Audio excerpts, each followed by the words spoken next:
back to the Boudicca Diaries at Garrick's Villa. Now, listen, normally on a Sunday at this time of day, oh goodness me, look, it's 2 o'clock. Wouldn't anybody with a normal brain be tuned into Choice FM, listening to Steve Maximilian Eusebe? Well, I tell you what, you can't today, because I've kidnapped him and his wife. I've tied them up, I brought them here, I've held them hostage, and here they are. I've got them here today. Steve Maximilian Eusebe. Hello, Boudicca. And Gina George. Hello, Boudicca. It's so nice. I'll tell you what. You lived in, I mean, Steve, obviously we're going to talk all about the history of Choice FM, a little bit about that. Steve can fill me in on the bits that I don't know. But Steve obviously lived and worked in America when you were with the band Bond. Yeah. That was prior to Eusebe, or after Eusebe. It was after. Yeah, it was 97, 98. When was Summertime Healing come out? Summertime Healing was 95.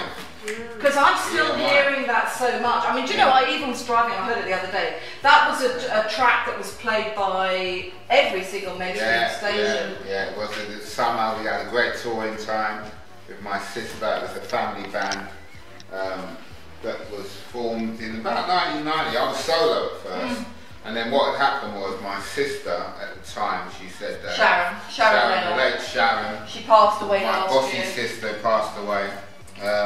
You know, she said to me, "Steve, if you don't let me in the band, I was doing backing vocals. See, if you don't let me in the band, my cousin came up. Your cousin was in the band? Yeah, as well, Alison. It was a very family-oriented thing. If you don't let me in the band, we're gonna leave." But the thing is, what makes me, that's right, I hear it. I think you've got very, very similar vocals. Absolutely. I think very similar vocals. She's like, it's all the cigarette pieces, man. Sounds exactly the same. We did, yeah. And that's the thing, in backing vocals on the track and the album, that we really sound the same. It's the urgency. It's like these. When I first heard the band Eusebe, and it was obviously, I heard Summertime Healing, and I wanted to hear a little bit more about this intro. I mean, this guy, this black guy with the bleached blonde hair. Where's this guy? This isn't Goldie. This is somebody who's actually making music, not just playing and producing it and mashing it up and changing it and doing all this. So this is a proper art. Well, I say it's an artist, a musician. Steve's been a musician for 30 years of his life. Before that, you were a semi-professional footballer. Yeah, no, I wasn't. I just loved football. I should have done, but my mum couldn't take me to the matches. When your dad leaves, you know what it's like. You know those dads that they're never there. You should be doing their jobs. I look for the camera. There you go. It was. But music was always the thing that, you know, I've made a living, funny enough, out of the two things I love: music and football. Ran a football club as well. So I've been fortunate, and it's great. Always do the thing that you love. I think. You have to, exactly. Because you'll make money from it. You're not worried about money. You know, you just love it. And when you love it, people love it. Because they feel that vibe and they get the vibe from you, and that's how it works. I mean, this is what I wanted to interview Steve, but only I met him, funnily enough, by watching Choice FM, the new Choice FM, because obviously the original Choice FM was the first ever black-owned music station in the UK that served the Brixton community. It played, this was the first time this had ever happened in musical history, in the history of radio, which is an enormous, the history of radio obviously is something very powerful that we all know about, but in 1993, Choice FM first launched March. And it launched from Brixton, from some small studios in Brixton, and they were playing everything that people in that community of Brixton wanted to hear, but they didn't realise that they were playing everything that every single person in London wanted to hear. Because there were different DJs, they housed together, got all these people together, and it was Afro-funk, it was jazz funk, it was rare groove, it was solid, back-to-back, good tunes. Now, I was working nights in those days. I used to run a nightclub in the West End, and on my nighttime shift coming back, I was... What was a nightclub? I'll tell you that. Because I used to DJ, actually. I used to DJ. I DJed in a strip club. I used to watch naked women all the time. It was fabulous. I DJed in a strip club, so but I was coming back off my shift and going to work, and I obviously 96.9. And do you remember Jenny Francis? Yeah. Oh, beautiful Jenny, that beautiful voice. The Black Businesswoman of the Year. She won the award in. Oh gosh, you're gonna have to. Well, you know more than me. She was good. I mean, her voice. She was so very posh. Yeah. Jenny Francis is a very posh black lady, and sit on it and let it move you. Don't touch that doll. Well, I tell you that. You never touch that doll. You never. Great voice, didn't she? Very sexy. You never. Voice for radio. Absolutely, absolutely, and I think obviously. she looked all right as well. Oh, she was lovely. Kind of Yeah, actually very pretty. Very Jenny, Jenny, you're pretty. Exactly. I'm not cussing. Glamorous, very. I mean, Joan Collins basically. She was the Joan Collins of Choice FM. Yes, yeah, that's a good word for it.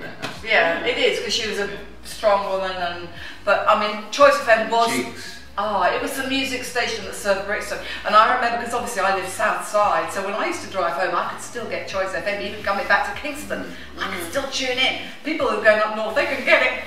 They were like, oh, we can't get it, we can't. So then Choice, it moved then to, it became really big, obviously, like anything that's good becomes commercial. Along with all the other stations at the time, Kiss, everyone, what they were doing was that all the black stations, because we've got to look at it, at that time it was still called black music. It was seen in that area. And so what happened was those radio stations that suddenly became popular got support from the big major stations, so to speak.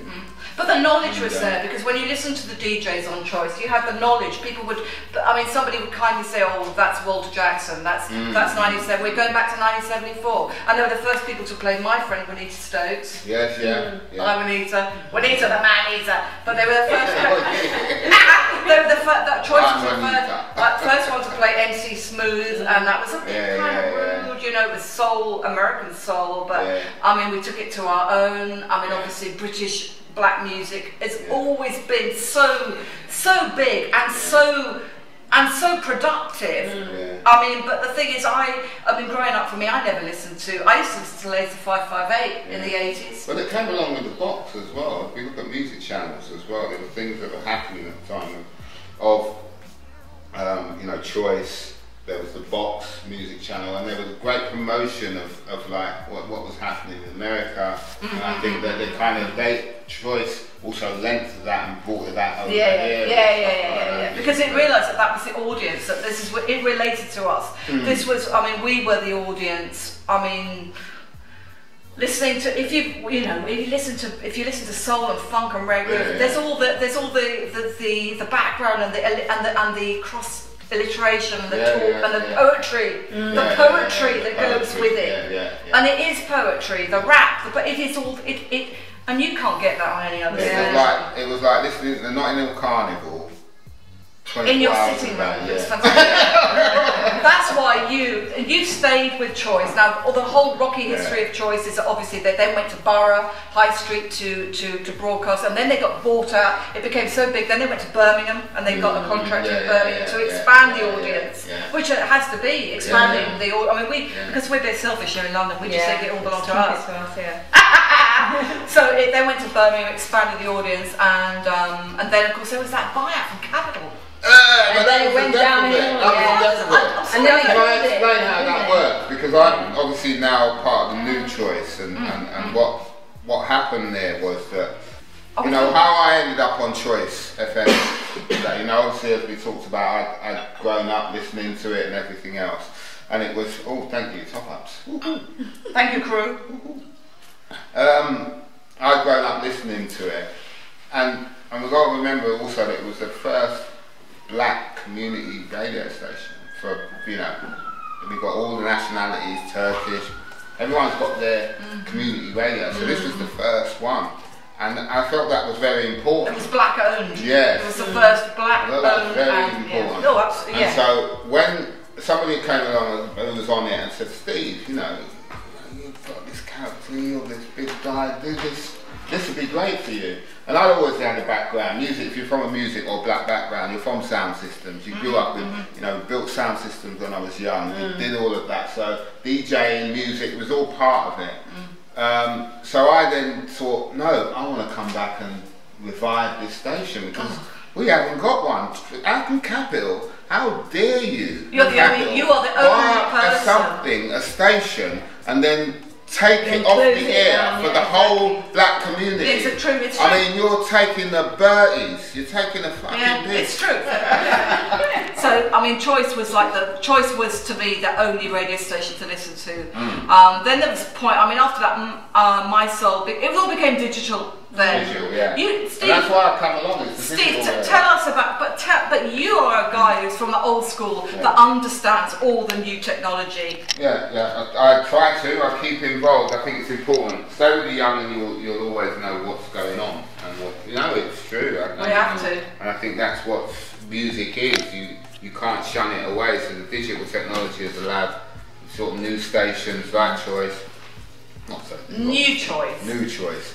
And to come on and present a new shows and everything to a new audience. I'm so proud. I'm so glad. I'm so proud for the whole of South London. I'm so proud that you stayed with Choice. Well, I stayed with them because of the reason that I wasn't going to let Capital close down something and be the only black station. Capital, and I stick with them because not the of black that one station. thing. Yeah, because it has to be.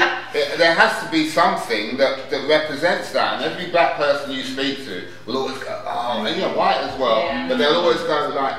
Anyone who's interested in our music. Yeah, in black music, whatever, it's always been great. So I've stuck along with it, and what's been really made good, it.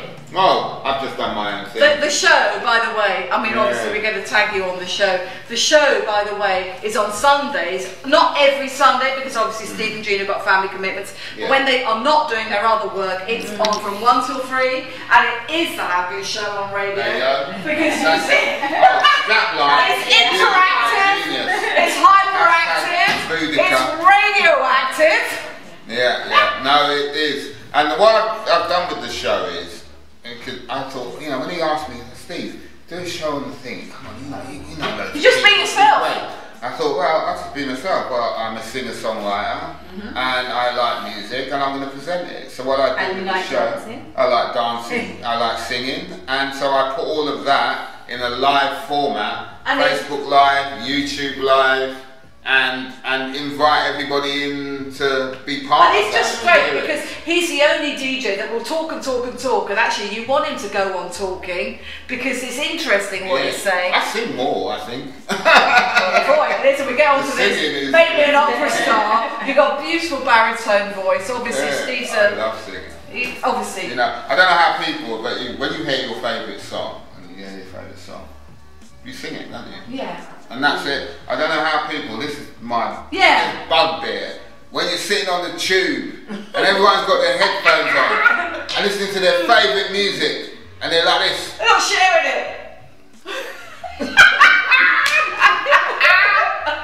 No, my favourite music makes me do this. I'm like this on the tube. And that's what he does on the show. And it's interactive. That's what it's about, isn't it? Well, how does that work? We've become so stellar. You're a person who does that, and you just make people tap their feet. You make the young people think, "Oh, is this guy crazy or what?" But they know you're knowledgeable because they know about your background. I mean, obviously you were in your own band. You've recorded in the States. You've played all over the world. You've had a lot of success in commercial music because Summertime Healing is still one of those summer records. I tell you what, that is very smart to do that. I mean, well, but Marvin Gaye was happy about it. Well, we were happy to. Samples that we were talking about earlier on. It was an obvious sample that was respect. Of course it was. It was respect to him. It was respect to his soul. Respect to the fact that this is about the summer and about being happy, and this is something that's played on a lot of those white music stations as well. Because I heard it and thought, it's very difficult in those days as well to get played. Because remember, you only had about 3 or 4 stations, and they used to have this sort of committee every week. They would. They would sit there and go, right, who are we going to playlist this week? And if you didn't get it, oh man, it was nightmares. So for us as a band coming up at the time, we didn't get playlisted. Excuse me, burping. I mean, that's alright, it's not champagne. That came out in 1998? 1995, in fact. Early. Oh my god, that's 80. It's still been played in 98. It's a play today. But apparently on your PRS thing when it came out. It was quite popular in Germany and Japan. Japan, they wanted to make characters out of us, and stuff. And I will say this, and Jake's here as well. I mean, in that 95 period, Jake from the Herbalizer, by the way, he's over here. Actually, I was supposed to be cooking lunch. But we kind of were in the same background. You know, hip hop had a very sort of like, still shy. You know what I mean? It was American. How true are you? How real are you? How real? Well, it was an American dominated. Absolutely, Dominated. But you also had to show your roots, man, from the streets and trying to get, you know, it was all about that sort of thing. So when people came out, like, they'd say, like ourselves, they'd go, well, where did you come from? How come you weren't in the States playing? It's because I weren't brought up there. It's because I weren't on the estate. I lived in West Hampstead. In the garden. And I used to go to the estates and throw pianos off the full floor balcony. Exactly. And then go back home. Yeah, and then go back home. You know, but that doesn't take away from my black experience. And so the whole album, Eusebe, was really the black experience. And I think I was never about that. I'm about working with the people in the community. the thing is our age group. Yeah. You and I, we're the same age group. We're not about that because we never even saw that being implemented. We saw things not being implemented, so we wanted to make the changes, step in. But the thing is, the councils and these things have stepped in already and done it wrong. But we didn't know that because we were already off doing other creative stuff. Well, they're about money. They're about, you know, I used to say to people, what if we fix this kid?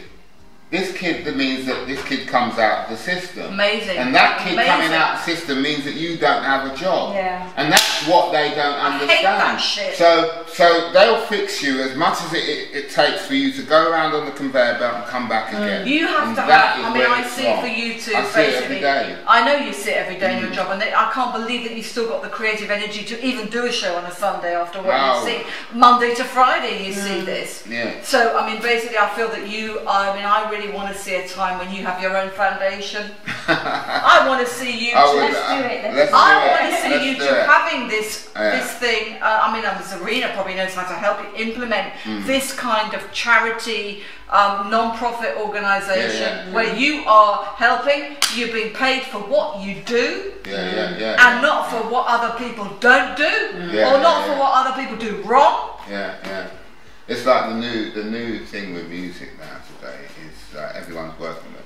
And I'd rather give my music away. This is why I work in the music charity. I'd rather give it away to these guys who are going, oh, thanks, Steve, this is great. And we've written some fantastic, you hear the production on some of these tracks, they should be in the charts. And we're like on keychanges.org. That's so good. .org.uk, keychanges.org.uk, I'm drinking too much wine.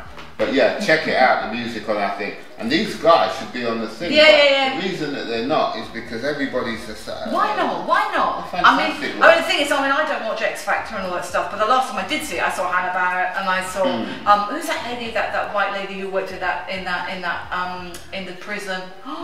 Sal.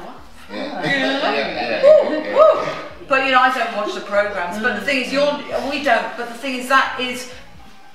The music business people need so much more money and much more funding to be able to bloody spread it, you know. I mean, Noel Rodgers is great. He's playing he was. I think he does a lot of behind the scenes stuff. But we have to. That's what it is. I think I've just chosen music to. Now I'd rather give it away. I tell you what. I'd rather give it away for nothing. Steve, than for some guy to say to me, and this is what they do, I can't stand it. You go to they're these media companies now. They're not even music companies, they're media companies. They tell you, we'll promote your stuff. We'll manage your business and promote you. It's all young Swedish girls who are like 24. And you're thinking, well, hold on. They're all young Swedish girls, they're 24. Michael Jackson's my biggest influence. But you've got to give your music away. They're saying to you, we've got to give me your song. Their music can be given away. And I'm saying, well, I'm not going to give it to you. I'd rather give it to the mental health. Exactly. These guys can have 100% publishing if they But promote the thing it. is, those young people, Don't really care. they are just vultures wanting the young people to get their music. But let's face it, their music isn't bloody worth jack shit. And it's all about likes as well on Instagram. How many Likes, followers have you got? You know, that, you know. Yeah, exactly. You know, we're doing, and this is another thing, we're talking, you've got a fantastic show there. Alright? And what you do, Boudicca. Well, my show? Yeah, I love it. Hold on. Yeah. Hold on. Really? Boudicca. Where's my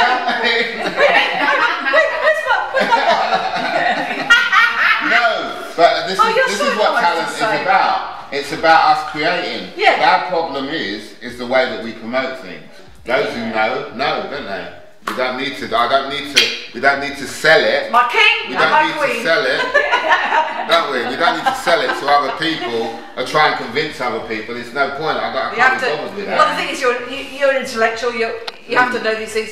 I tell you what, it's been an absolute pleasure to have Steve and Gina, Maximilian Eusebe here today. I stole them from Choice FM.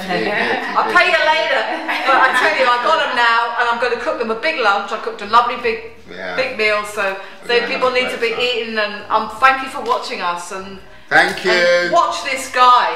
And it's a great show. Sunday, 1 PM to 3 PM on Choice FM UK. www.choiceradio.co.uk. Please tune in.